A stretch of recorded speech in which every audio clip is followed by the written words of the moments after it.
Har du noget, vi skal skåle for, Marie? Jeg har lært at spise koriander. Har du lært at spise koriander? Det er i hvert fald en dobbeltskål, tror jeg. Endnu en skål. Skål, skål. Det er sgu flot. Har du fundet ud af, hvornår du flytter? Jeg flytter lige så snart, vi har snakket med børnene. Ja, det var ligesom det, der var aftalen. Det var det, der var aftalen. Godmorgen! Jeg henter dig efter træning. Og du har snacks og det hele taget? Ja da, jeg har købt lækkerier.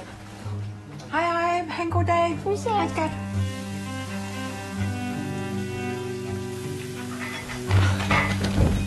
Anne?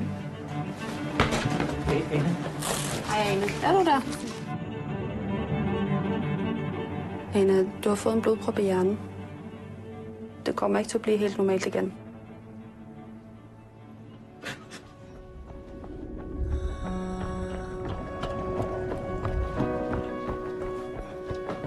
Jeg kan ikke flytte nu.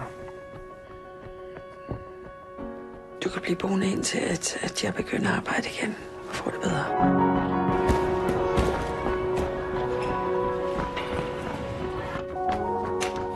Thomas! Jeg kan ikke det her. Du ser ellers skide godt ud, det må jeg sige. Tak, John. Sødt, Anna.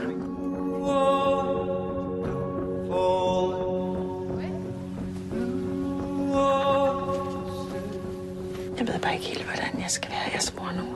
Tak. Stine har ventet, hun har været tålmodig, hun har været rummelig. Hun har aldrig blandet sig i noget som helst. Det har hun jo blandet sig.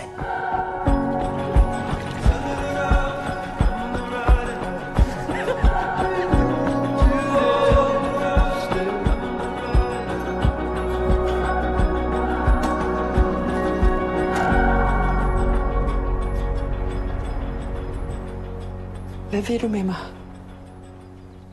Jeg ved ikke, om det her var meningen.